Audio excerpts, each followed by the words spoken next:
Hey guys, welcome back to JPD channel. Ayan, quick vlog lang muna tayo guys. Time check 12:30 PM. Naka break time muna sa work.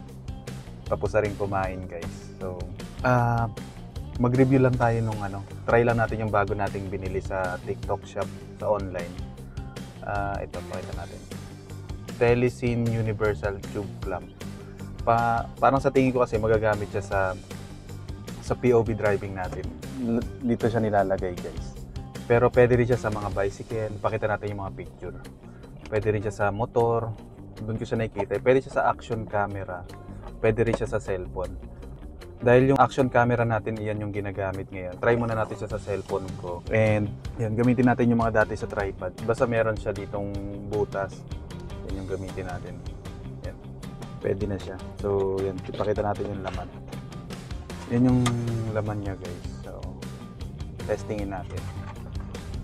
Mukha siyang sturdy naman. Parang sobrang tibay niya. Pero ngayon ko pa lang siya matatry. So, yung dati ko kasing ginagamit sa POV driving sa mga previous vlogs ko, itong nabili natin parang more or less 100 pesos lang siya. Decent naman, pero parang may mas maganda pang angle tayo magagawa pag gamit to. Alloy na rin yung metal niya. So, try natin. Try din natin mamaya sa action camera ko, pero unahin natin yung sa cellphone. Ayan, ito yung sa action camera. Ito naman yung sa cellphone. So, try natin. So, yan. Nakabit na siya. Para hindi rin masira or ma-deform yung mga natin, yung bakal.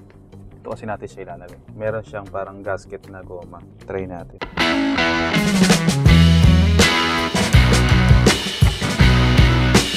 For the meantime, dahil meron tayong ginagamit na gimbal, yung pang mobile, mas gusto ko siyang itry.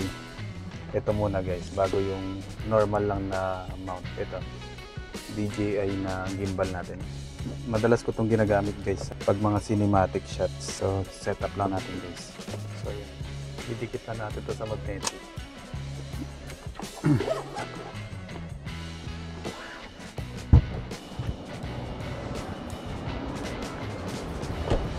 Guys, ganyan yung setup niya. Try natin mag POV driving. Let's go.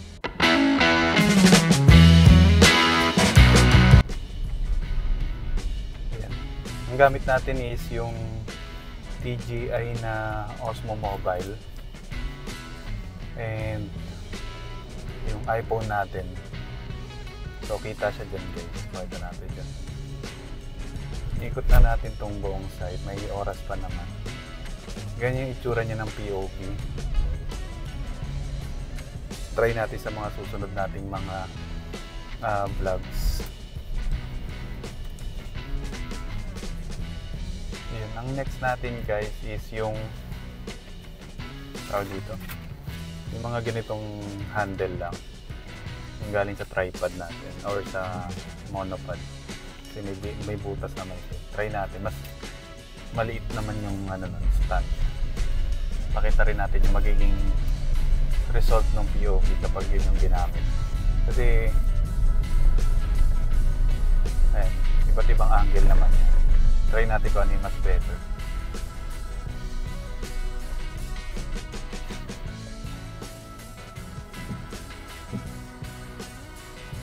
And nandun din naman tayo sa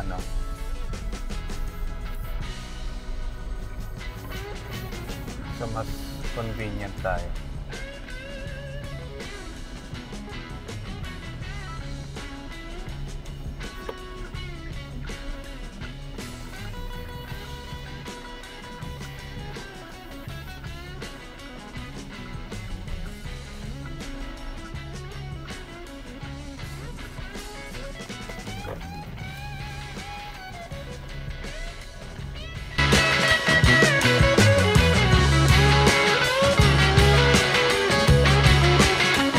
So yan, yung normal lang natin na mount sa cellphone. So let's go.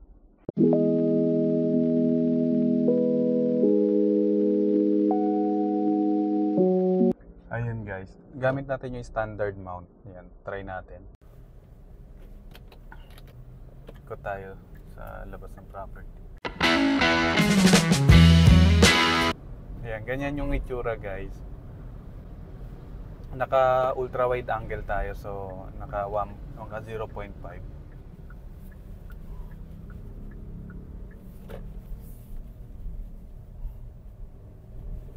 Makaka-create tayo ng mga POV shots, tapos sobrang sturdy niya, hindi siya gagalaw.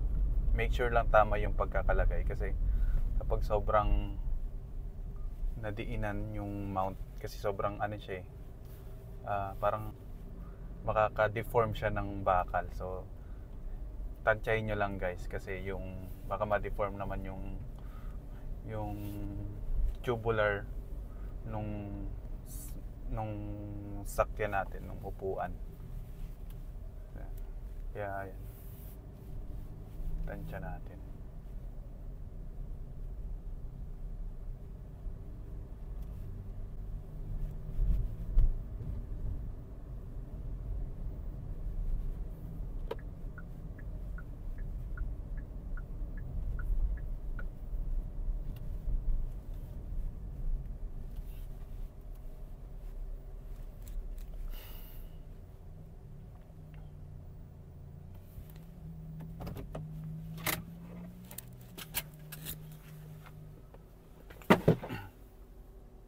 Yun, ngayon naman guys, try natin tong action camera natin. Diyan, try natin ha. Let's go, tanggalin lang natin. Ang next na natin guys is itong action camera. Itong action camera. Papalitan lang natin yung ball joint niya ng pang action camera na. Try natin.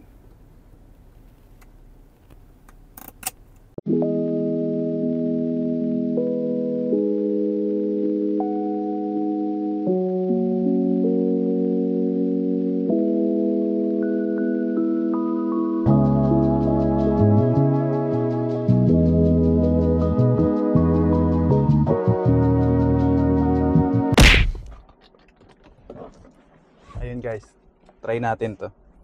Itong action camera naman ang gamitin natin.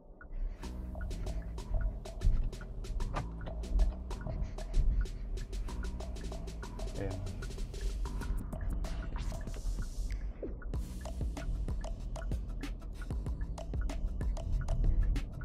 Excited na ako guys sa mga susunod nating POV vlogs. And yung mga natin, long drive, kasi assured na tayo na may maganda na tayong pang car mount. So for as low as less than 900 ko siya na bili. Telesin brand, sikat naman siya, mas mura siya sa ibang mga OEM na na mount. Kasi kapag mga GoPro Insta360 DJI mount, talagang ang expensive guys. So ang alternative natin is itong Telesin brand na hindi naman mako-compromise yung natin, yung gadget, kasi yun, quality rin yung yung product niya, yung materials na ginamit.